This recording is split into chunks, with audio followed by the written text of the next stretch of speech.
88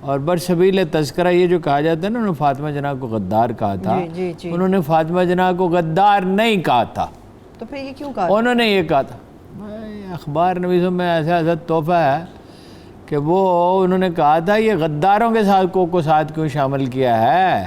ٹھیک وہ کچھ لوگوں کو غدار سمجھتے تھے اور وہ کوئی زیادہ غلط نہیں سمجھتے تھے، جن کی ہمدردیاں انڈیا کے ساتھ زیادہ تھیں، اور وہ بعد میں انہوں نے اپنے کرشمے دکھائے۔ تو وہ سیاست میں اس طرح یہ بھی بیان دینا نہیں چاہیے تھا۔ فاطمہ جناح کی تکریم کا تو ایسی تھی کہ اگر ان کے حق میں ایوب خان دستبردار ہو جاتے تو تاریخ میں امر ہو جاتے، کہتے میں آپ کا ایڈوائزر بنتا ہوں، آپ صدر پاکستان بن جائیں اور میں آپ کا ساتھی بنتا ہوں۔ لیکن اقتدار کے تو نشہ ایسا ہوتا ہے کہ فاطمہ جناح کیا، تو وہ تو تاریخ کی کوئی عظیم ترین ہستی ہوتی، سیدہ رابعہ بصری بھی ہوتی، تو ان کے بیچ سے بھی اختلاف کا بہانہ ڈھونڈ لیتا کوئی نہ کوئی۔ تو یہ کرپشن تو پاکستان کا کرپشن، انڈیا پاکستان بنگلہ دیش سے چرچل نے کہا تھا لٹیروں کے ہاتھ میں چلا جائے گا، فراڈیوں کے، نو سربازوں کے۔ اب اس کا علاج کیا ہے؟ اس کا علاج ہے ایک نظام عدل۔ یہ بات کہتے سب لوگ تھک گئے، لیکن باتوں سے تھوڑی ہوتا ہے، کام سے ہوتا ہے۔ بھائی 120 جج حکم دیا ہے لگا دیں، تو اگر وہ ارشد ملک جیسے اس میں سے کچھ ہوئے 2 4 6، یہ تو نقطہ بڑا ہمیں۔ اور بات یہ ہے کہ بھئی عدالتی نظام ہی ٹھیک نہیں ہے، پولیس ہی ٹھیک نہیں ہے۔ اب وزیر صاحب کیا کہہ رہے ہیں، اجمل وزیر صاحب کیا کہہ رہے ہیں، میں نے کرپشن کی نہیں ہے۔ اگر اس طرح کا واقعہ آسٹریلیا میں ہو، جاپان میں ہو، امریکہ میں ہو، جاپان والا تو خودکشی کر لیتا ہے بعض اوقات، لیکن کم از کم استعفیٰ تو دیتا ہے، وہ قوم سے معافی مانگ لیتا ہے۔ اور یہ چلن عام ہے پنجاب میں بھی، جو بے شمار لوگ ہیں جو اشتہار دیتے رہے تو اس میں سے کمیشن لیتے تھے، اور D G P R Punjab کی گاڑیاں اخبار نویسوں کے پاس ہوتی تھی، ہمیں نام بھی پتہ ہیں، تو اب نام کیا لینا، کچھ اس دنیا میں رہے نہیں، اور کچھ جو ہیں وہ اس قابل نہیں ہیں، اب مینشنیبل ہی نہیں رہے، کہ کیا بات کی جائے۔ تو وہ مطلب یہ کہ ہر طرح کی خدمات انجام دیتے تھے۔ صرف یہی نہیں، اجمل وزیر پہ مجھے اتنا صدمہ نہیں ہے۔ کیوں؟ اجمل وزیر کا کوئی ایسا کوئی تاثر نہیں تھا کہ وہ بہت نیک آدمی ہے، بس ہے ایک آدمی ہے۔ ہاں جی، لگائے کیوں گئے؟ نور الحق قادری کا بڑا صدمہ، انہوں نے کیا کر دیا ہارون صاحب؟ ان کے خلاف ریفرنس ہے کہ انہوں نے اشتہارات میں، یعنی تیاری کی جا رہی ہے کہ انہوں نے اشتہارات میں انہوں نے کمیشن لیا اور حج کے انتظامات میں بھی گڑبڑ کی۔ ان کے ایسٹس جو ہیں وہ زیادہ ہے ان کی آمدن سے، اور دیکھیے وہ ایک دانا فہیم انسان، سنجیدہ اور متین اور باوقار، اور ان کے بھائی جو ہیں وہ شہید ہوئے، خاندان کے لوگ طالبان دہشت گردوں نے شہید کیے، اور اس میں تن کے وہ کھڑے رہے، اور نہایت ہوشمند آدمی ہیں۔ معاملہ کو آپ ان کے ثبوت کر دیں تو اس کو نہایت سلیقے سے نمٹاتے ہیں۔ تو پھر اس معاملے میں تو اگر وہ بھی ملوث نکلے، اور حلیم عادل شیخ 250 ایکڑ کہتے ہیں ملیر میں، ان کے کہا جاتا ہے کہ تو ٹبر کا ٹبر ہی جو ہے بالکل وہ یہی کاروبار کام کرتا ہے۔ کراچی کی عوام کے نزدیک یہ سارے معاملات ہیں، اور دیگر کچھ اچھا کہا یہ جاتا ہے۔ اب یہ تو خیر نور الحق قادری صاحب کا اور ان کا تو تفتیش ہوگی تو پتہ چلے گا۔ ویسے تو اجمل وزیر صاحب کا بھی فائنل جب تفتیش ہو، بہرحال وزیر اعظم کو اطمینان تھا کہ بھئی انہوں نے کی ہے گڑبڑ۔ کرپشن عمران خان صاحب کے آنے کے بعد کم نہیں ہوئی، بڑھ گئی ہے۔ عمران خان پیسے نہیں نہ بنا رہے، ریٹ بڑھ گیا۔ باقی تو افسرشاہی وہی ہے، پولیس وہی ہے، پٹواری وہی ہے، ہر چیز وہی ہے، نہ تم بدلے نہ ہم بدلے۔ کیا ہے وہ مصرع ذہن میں نہیں آ رہا، میں کیوں کر انقلاب اعتبار انقلاب آسماں کر لوں۔ عمران خان صاحب کہتے تھے لیڈر دیانتدار آ جائے تو سسٹم جماعت سب ٹھیک ہو جاتا ہے۔ عمران خان صاحب اس معاملے میں ایک انتہائی سادہ لو آدمی ہے۔ عمران خان صاحب کا یہ کانسیپٹ بالکل غلط ہے۔ ان کی پارٹی ویسی ہی ہے جیسی باقی پارٹیاں ہیں، کرپشن میں ویسے، اور ان کے آقا کو کوئی پہنچ نہیں سکتا۔ مثالیں تو بڑی تشبیہ دی جو مرضی کر لے، یعنی جیسے ایک بڑے ہوٹل میں سبزیاں کاٹی جا رہی ہوتی ہیں، اس طرح انسان قتل کرتا تھا وہ عزیر بلوچ، اور اس میں کوئی اعتراض زرداری صاحب کو نہیں تھا. عزیر بلوچ کو تو پی ٹی آئی میں بھی شمولیت کے حوالے سے کہا رہا تھا. سعید غنی صاحب نے جو تراشے شیئر کیے ہیں 2014 نہیں, وہ نچلے درجے کے لوگ تھے, وہ مقامی لوگ تھے. عمران خان, دیکھیے بندے کا پتہ ہوتا ہے, عمران خان عزیر بلوچ کو ایکسیپٹ کیوں کرتا, سوال ہی نہیں پیدا ہوتا. یہ دیکھیں نا جو بات ہے, باقی پارٹی ان کی ویسی کی ویسی ہے, معاشرے کا کچرا سیاست میں آتا ہے سارا, اور اس لیے آتا ہے کہ یہ معاشرہ سارا آلودہ ہے. معاشرے کا کچرا ہمیں ریپریزنٹ کرتا ہے ہارون صاحب. ہاں جی, اس معاشرے کے کچرے کو ہم ووٹ دے کے لے کر آتے ہیں. اللہ کے رسول نے کہا ہے جیسے حکم ویسے ہوں گے جیسے تم ہو, تمہارے اعمال تمہارے عمال ہوں گے, تمہارے اعمال تمہارے حکمران ہوں گے. ٹھیک, یہ ایک بیسک رول ہے, اور یہ کبھی بدلا نہیں, نہ کبھی بدلے گا. معاشرے کی اصلاح کی ضرورت ہے. اب جس دن, اب ہمیشہ یہ مثال اس لیے دی جاتی ہے کہ یہ موزوں ترین ہے, ناصر درانی کو چلتا کیا اور سیاستدانوں کی مان لی. اللہ نے ناصر درانی صاحب کا نام ناصر درانی جو ہے وہ کہتا تھا, ناصر درانی کہتا تھا وی آئی پی بعد میں, اس سے پہلے ہے کہ وی آئی پی, وہ ہے مظلوم, عوام جس کی نہیں مظلوم, جس کی فریاد عرش بری تک پہنچتی ہے, وی آئی پی. یہ ماڈل تو کے پی کے میں تھا, پھر پنجاب میں کیوں نہیں نافذ ہو سکا ہارون صاحب؟ پنجاب میں اس کے لیے جو موزوں ترین لفظ ہے وہ میں استعمال کروں گا تو وہ مجھے لوگ کہیں گے ناشائستہ ہے. دل نہیں ہے, ہمت نہیں ہے. کل امام زین العابدین کے جو قول آپ کو سنایا تو پھر دہراتا ہوں, دنیا میں عقل والے بہت ہیں, درد والے تھوڑے ہیں. قائد اعظم کو جو برتری اپنے ہم عصر سیاستدانوں پہ حاصل تھی, اور پچھلے میں کہتا ہوں 300 سال کی جہاں جہاں آئینی سیاست ہوئی ہے اس میں ان کا کوئی ہمسر اگر نہیں تھا, اس کا ایک لفظ میں بیان کیا جا سکتا ہے, توکل. اگر عمران خان کہتا, اس دن کھڑا ہو جاتا, کہتا میں سیاستدانوں کے کہنے میں پولیس افسروں کا تقرر نہیں کروں گا. 17% کرائم بڑھ گیا اس سال 6 مہینوں میں, صرف 6 مہینوں میں. اس کا مطلب یہ, اللہ نہ کرے یہ صورتحال رہے, امید ہے نوٹس لیا جائے گا, تو 3 سال میں 100% تو بڑھ جائے گا. ہارون صاحب 9000 کے قریب ڈکیتیاں ہوئی ہیں صرف پنجاب کے اندر, 11000 سنگین مقدمات ہیں. ٹھیک ہے, 1990 میں یہ صورتحال پیدا ہوئی تھی. میاں محمد اظہر پنجاب کے گورنر تھے, انہوں نے اس پہ احتجاج کیا وزیر اعظم سے. وزیر اعظم نواز شریف ان سے گھبراتے تھے کیونکہ وہ ان سے بڑے تھے اور ان کے والد سے ان کے مراسم تھے, یعنی ان کے والد کے کہنے پہ ان کو میئر بنایا گیا تھا, اور وہ انہوں نے یہ تجاوزات ہٹا دی تھی, اور ان کی مارل اتھارٹی کافی تھی. تو آئی جی نے کہا 12 ارب روپے کہا اس نے چاہیے پولیس کو بہتر بنے, کیونکہ 1 روپیہ بھی نہیں چاہیے. ٹھیک ہے, انہوں نے کہا آپ ذمہ داری لیتے ہیں, گورنر سے کہا, انہوں نے کہا آج سے آئی جی انسٹرکشن گورنر سے پولیس کی بات آپ کر رہے ہیں, انہوں نے ٹھیک کر دیا. ودن ویکس انہوں نے ٹھیک کر دیا. ایک ایم این اے کا باپ پکڑا گیا, ایک وزیر کا باپ بھی پکڑا گیا. پولیس کی بات آپ کر رہے ہیں ہارون صاحب, بڑا تاریخی اہمیت کا حامل ایک کام ہے جو کہ پنجاب کے اندر پولیس کے حوالے سے کیا جا رہا ہے. آن لائن کلاسز کا کہا جا رہا ہے کہ پولیس کے لیے آغاز ہوگا, کتنا فائدہ مند ہوگا؟ بریک سے واپس آ کے میں جان لیتی ہوں. بریک کی طرف بڑھیں گے, بریک سے واپس آ کے میں اس پہ بات کروں گی, مگر ایک اہم ترین شخصیت جس طرح سے میں نے آپ کو ابتدائی میں بیان کیا, ہارون صاحب کے ساتھ ان کا رابطہ ہوا ہے, کیا باتیں ہوئیں ملکی سیاست کے حوالے سے یا پھر ذاتی نوعیت کی کیا باتیں ہوتی رہیں, وہ بھی آپ کے ساتھ شیئر کریں گے. مگر اس کے ساتھ ساتھ کے الیکٹرک, اس کو حل کس طرح سے مسئلے کو کیا جائے گا, کے الیکٹرک کو ختم کیا جائے گا یا پھر پنجاب کو سرو کرنا پڑے گا, اس تمام سر معاملے میں ایک چھوٹی سی بریک ہمارے ساتھ رہی ہے.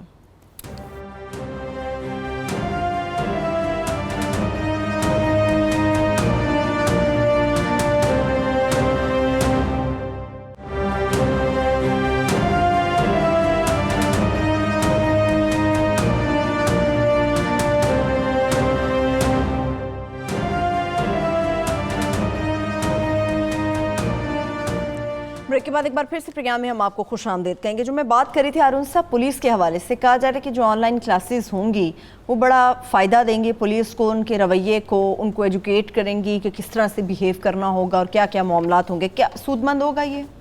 نہیں, آبویسلی کچھ نہ کچھ فائدہ ہوگا, لیکن کھانا ٹھیک نہیں ہے. پلیٹیں بڑی اچھی ہیں, سلاد بڑا شاندار ہے, چٹنیاں بڑی اچھی ہیں, مربے بڑے اچھے ہیں, سالن کھانے کے قابل نہیں اور چپاتی کھانے کے قابل نہیں.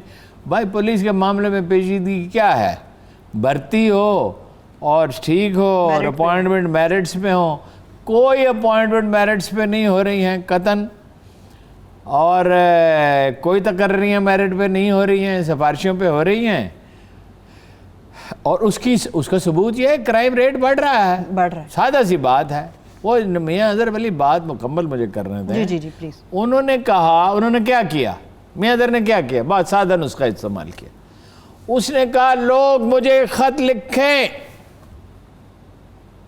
جہاں جرم ہو رہا ہے، جہاں مجرم M N A M P As کے ڈیروں پہ پناہ لیتے تھے اور 1200 لوگوں کے، مجھے خط لکھیں، نام کے بغیر ہی لکھ دیں۔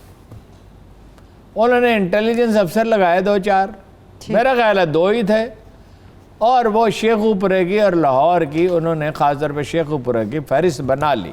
وہاں تو ویسے کرائم ریٹ بہت بنا لی۔ بنانے کے بعد انہوں نے مثلا ٹیل پہ پانی نہیں پہنچتا تھا، یعنی کھالا جہاں شروع ہوتا ہے وہاں تو پانی ہے، وہ آگے جانے نہیں دیتے تھے، اور شیخو پورہ میں تو کرائم، سبحان اللہ۔ تو اس کے بعد انہوں نے حکم دیا کہ پکڑ لیا جائے۔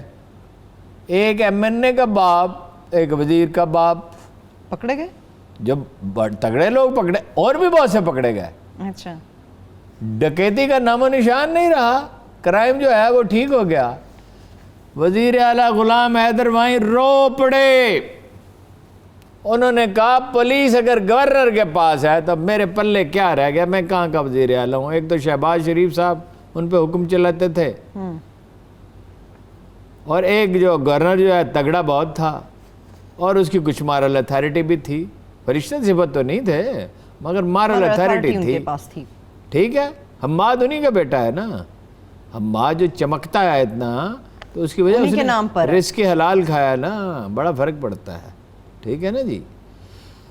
تو گزارش یہ ہے کہ آن لائن کلاسز نہیں، جو انہوں نے پختونخوا میں خود کیا، جو ساری دنیا میں ہوتا ہے کہ پولیس میں اور عدالت میں جب بھرتی ہو تو نہایت احتیاط سے ہونی چاہیے، تربیت ٹھیک ہونی چاہیے۔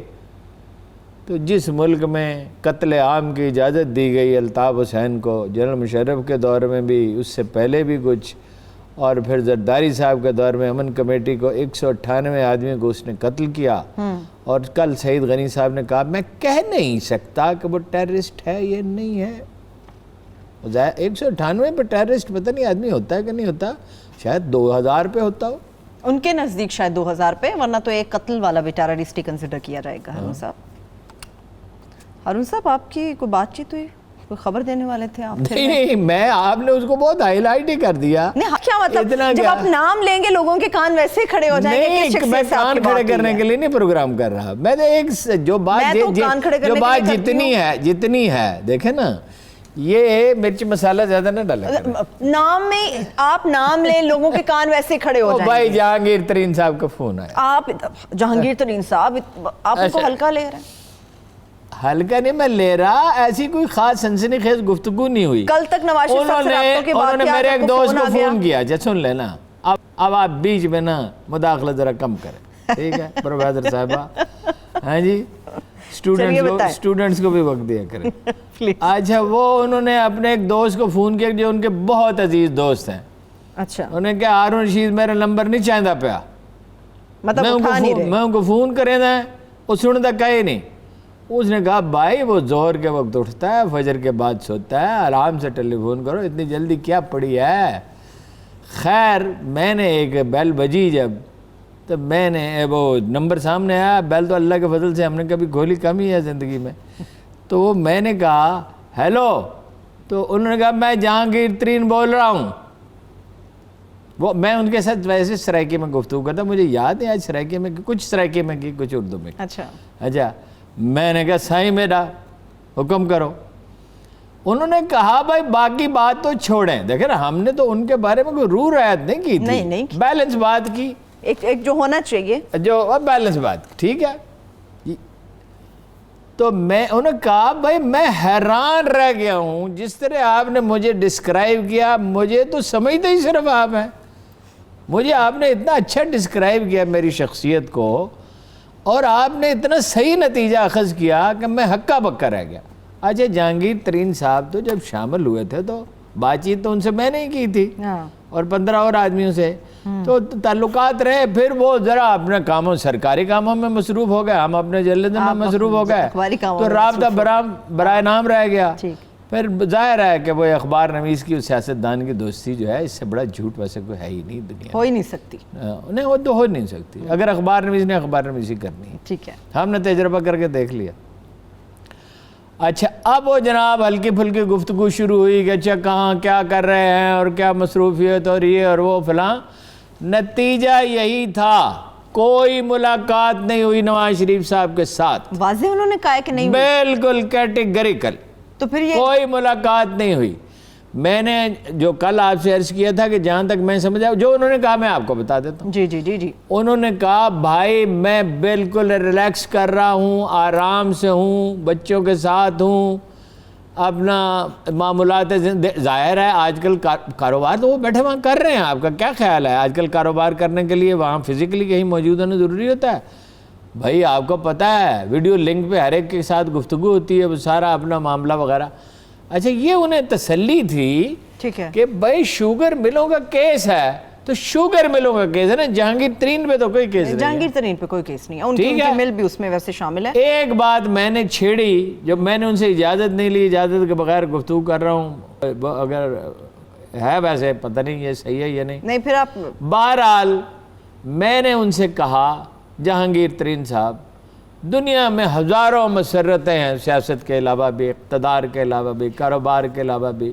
صبح سے شام تک سیر کرنا، اچھے ریستوران میں کھانا کھانا، کافی پینا، بچوں کے ساتھ گپ لگانا، دوستوں کے ساتھ ملنا، کتنی بے پناہ چیزیں اللہ کی کائنات میں نعمتیں پھیلی ہوئی ہیں، تو ان سے آپ استفادہ کر سکتے ہیں، آرام سے بیٹھیں.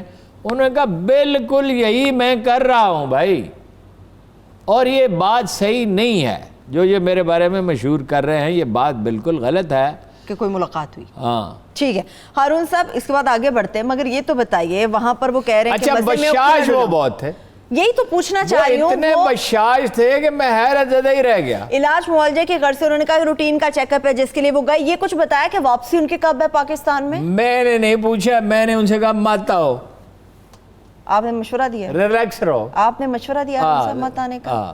مشورہ دیے بغیر تو میں رہ سکتا نہیں. آپ یہی تو میں کہہ رہی ہوں، آپ نے خان صاحب کو بھی بڑے مشورے دیے. بڑی غلطی کی میں ادھر نہ میں نے روزانہ معافی روز پوچھ لیا کریں، میں روز معافی مانگ لیا. اب ادھر مشورے نہ دیا کریں ہارون صاحب. میں بریک کی طرف جا رہی ہوں، مگر بریک سے پہلے ہارون صاحب آپ کہہ رہے تھے کوئی خاص ملاقات نہیں ہے. میں نے کہا تھا نام ہی کافی ہے، کان کھڑے ہو جائیں گے. آپ نے پورے سیگمنٹ میں صرف ترین صاحب کی دلچسپ گفتگو ہمارے ساتھ شیئر کی. میں بریک کی طرف جا رہی ہوں. جب بریک سے واپس آئیں گے تو تاریخی اہمیت کے حامل مسجد جو ہے آیا صوفیہ، اس سے متعلق بات کریں گے، اور جدید ترکی کا جو ماڈل ہے اس سے متعلق خصوص طور پر گفتگو کریں گے. ہمارے ساتھ رہیے.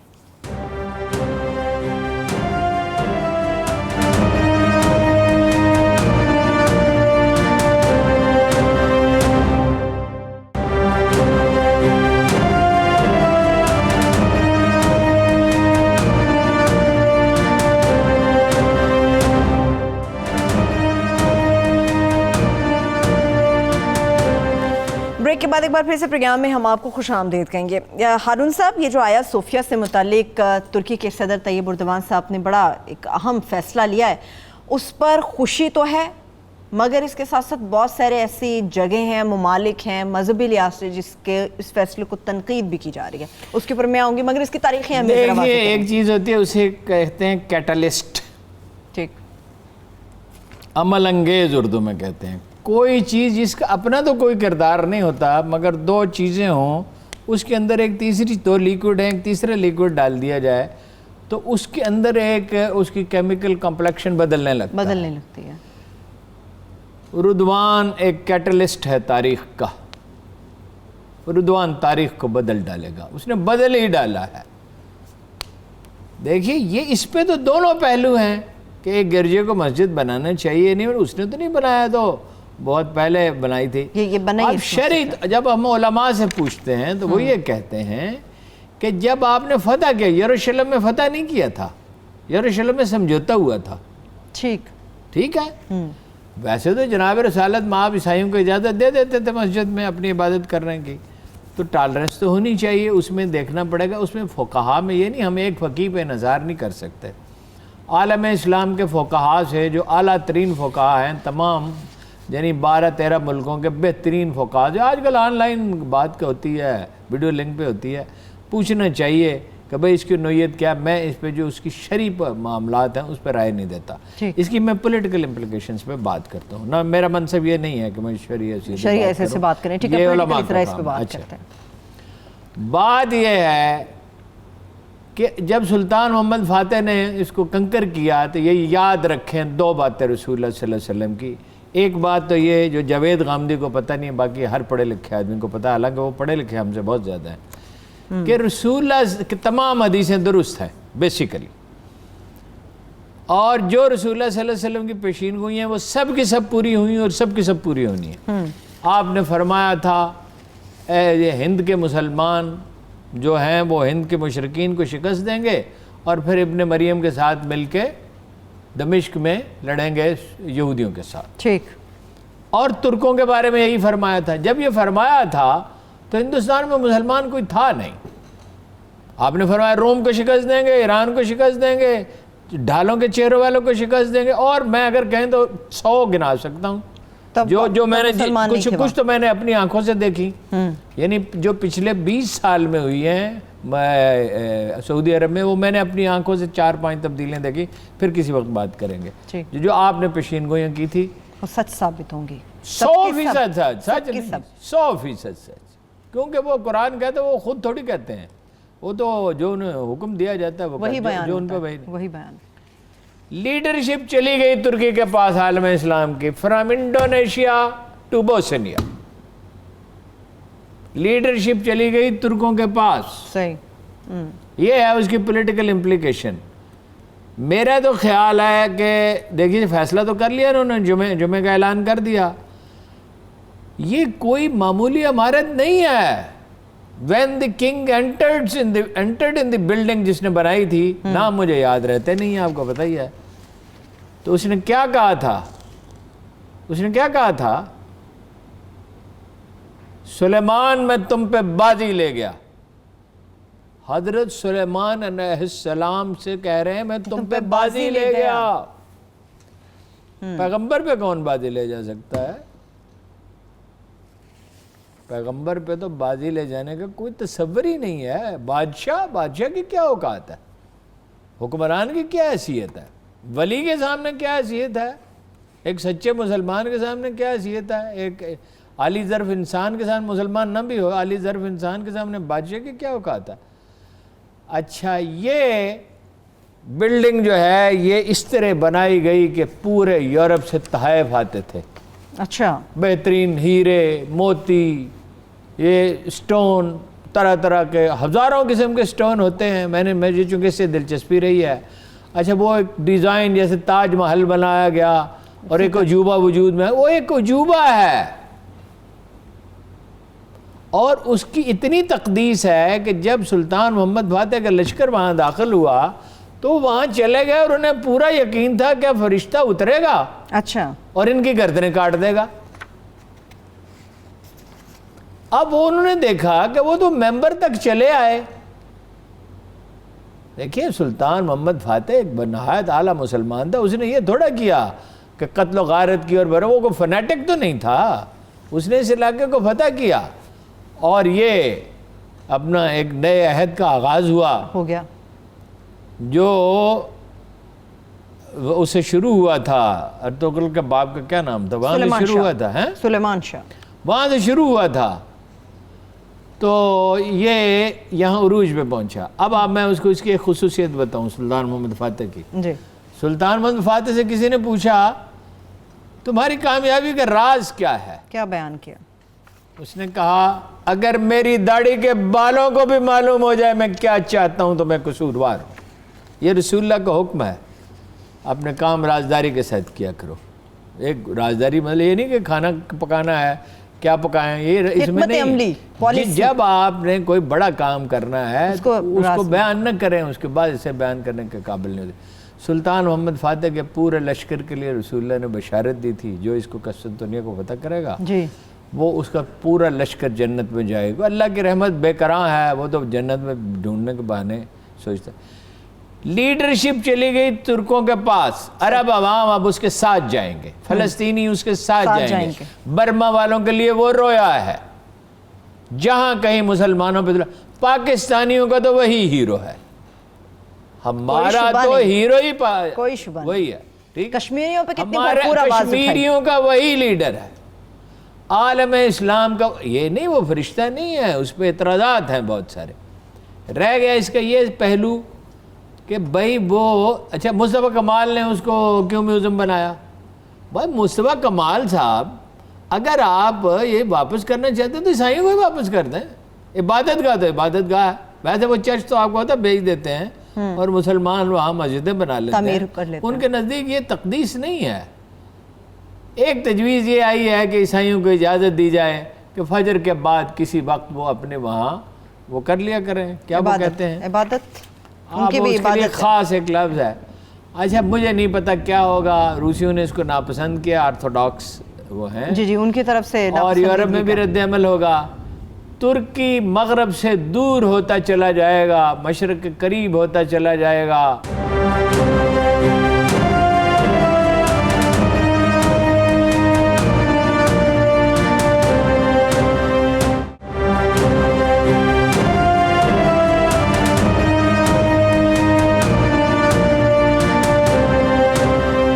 ارون صاحب 2019 کی جو ٹورزم ہوئی ٹرکی میں, اس میں سب سے زیادہ آیا صوفیہ کی یہ مسجد دیکھنے کے لیے ٹورسٹ آئے. یہ بھی کہا جا رہا ہے کہ اگر اسے مسجد کا درجہ دیا گیا میوزیم سے ہٹا کے تو اس کی کشش میں بھی بڑی کمی آ جائے گی, جو ایک ناقدین یہ بھی ایک پوائنٹ اٹھانے کی کوشش کر رہے ہیں. ان چیزوں کا پیسوں سے حساب نہیں لگایا جاتا. ترکی میں ٹورزم ہمیشہ رہے گا. ترکی میں اتنے خوبصورت مناظر ہیں, اور وہ ان کا کوئی اتنا بڑا مذہبی مسئلہ نہیں ہے. یورپینز کا مذہب ان کا بیسیکلی پرابلم نہیں ہے. اس لیے اردن جو ہے اس کی آمدن 3/4 ٹورزم سے ہے. ٹھیک, اسی طرح سری لنکا میں ہے, اسی طرح فار ایسٹ کے بعد ممالک میں ہے. سری لنکا تو مجھے ایسا لگتا ہے کہ پورے کا پورا ملک ایک باغ ہی ہے. تو ترکی میں بہت سی جگہ ہیں. ترکی میں ہی وہ جگہ ہے جہاں تک مجھے یاد پڑتا جناب ابراہیم علیہ السلام کو کے لیے آگ جلائی گئی تھی. وہ بہت سے تاریخی مقامات ہیں اور خوبصورت بہت ہے, بہت خوبصورت, بہت خوبصورت, بے پناہ. اردوان سے ہماری ملاقات ہوتے رہ گئی بھائی جان. کب؟ یہ کچھ 7-8 مہینے کی بات ہے. ہمیں انوائٹ کیا گیا تھا, وہ پھر کچھ مصروفیت آ پڑی ان کو, ہمیں نہیں. تو 2 آدمی ہمارے ہی دفتر کے تھے دونوں, اچھا, اور کچھ ریڈیو کے لوگ تھے. تو وہاں سے انویٹیشن آیا تو ہم نے کہا آمنا و صدقنا. ویسے تو ہم گھبراتے ہیں سفر کرنے سے, لیکن وہ ہوگی انشاءاللہ انشاءاللہ تعالیٰ.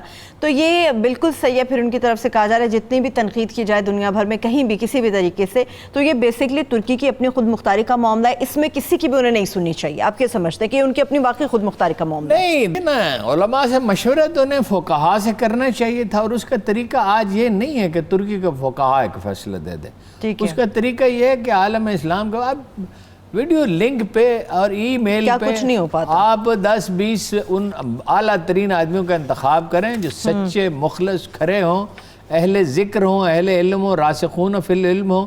انہی چیزوں کے لیے تو اللہ نے حکم دیا ہے کہ جو سچے اہل علم ہیں ان سے مشورہ کیا کرو.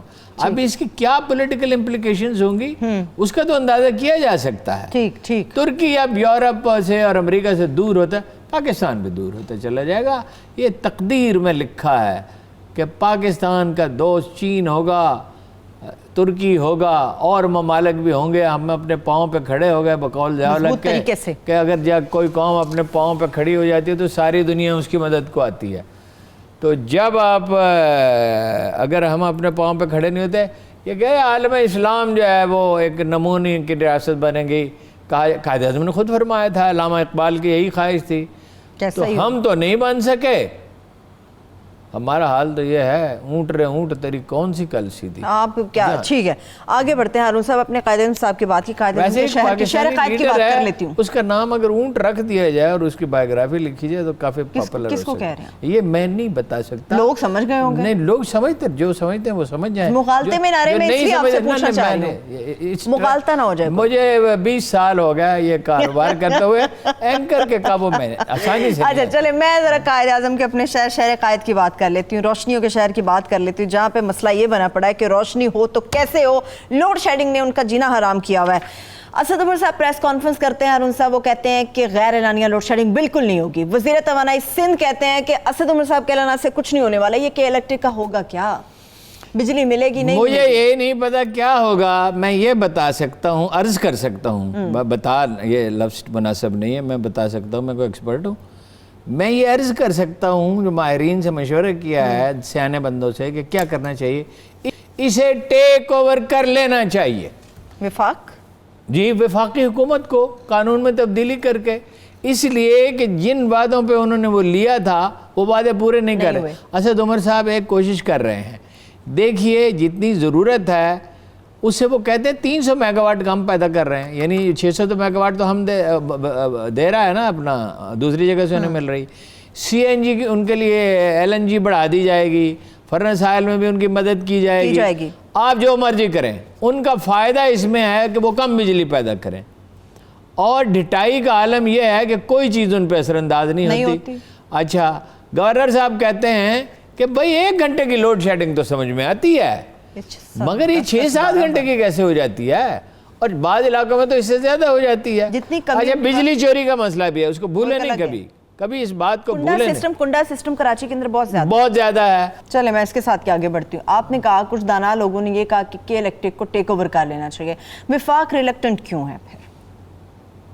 کیوں ریلیکٹنٹ ہے؟ کر لیں, کیوں نہیں کرتے؟ کراچی اتنا بڑا امپورٹنٹ سٹی ہے. ہمت کہاں سے ہے؟ عمران خان صاحب بڑے جگرے والے ہیں.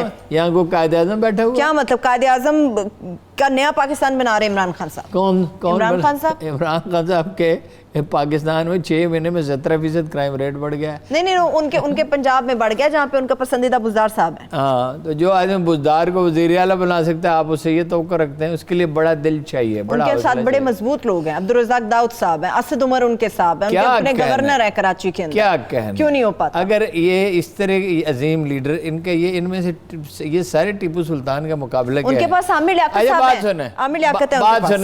بات سنیں آخری 1 منٹ. عامر لیاقت صاحب کو تو مطلب گورنر ہونا چاہیے تھا سندھ کا. اچھا, بات یہ ہے کہ تفریح تو رہتی نا. ہاں, یہ صحیح ہے. بات یہ ہے کہ ہم تھے خان صاحب کے ساتھ ایک کچی آبادی میں, ریلوے اسٹیشن پر. کس دور کی؟ نیم کچی بات, 2002 کے لیے. تو وہ اپنا ایک لڑکا بیٹھا ہوا تھا تھڑے پہ, لاؤبالی سا. جب ہم اس کے پاس سے گزرے, اس نے پیچھے سے آواز دی, خان صاحب ہمیں ٹیپو سلطان جیسا لیڈر چاہیے, کیونکہ ٹیپو سلطان شجاعت کا ایک استعارہ ہے. بالکل. اور کیا استعارہ؟ خان صاحب ایک معاملے میں پورا ٹیپو سلطان, آخری جملہ, ایک معاملے میں عمران خان پورا ٹیپو سلطان ہے. بیان کیجئے. جیسے اس کے محل میں گھٹیا قسم کے لوگ کافی پائے جاتے تھے, حتیٰ کہ غدار پائے جاتے تھے. عمران خان صاحب کے ارد گرد بدنیتوں کا ایک بڑا ہجوم ہے. یہ پہلا آدمی نہیں ہے جو پکڑا گیا ہے, جب پکڑنے پہ آئیں گے بہت سارے پکڑے جائیں. چلیے میں کلوزنگ کی طرف جا رہی ہوں. بہت شکریہ, تھینک یو سو مچ ہارون صاحب. میرے تمام دیکھنے والوں کو شکریہ. مجھے اجازت دیجیے, اللہ حافظ.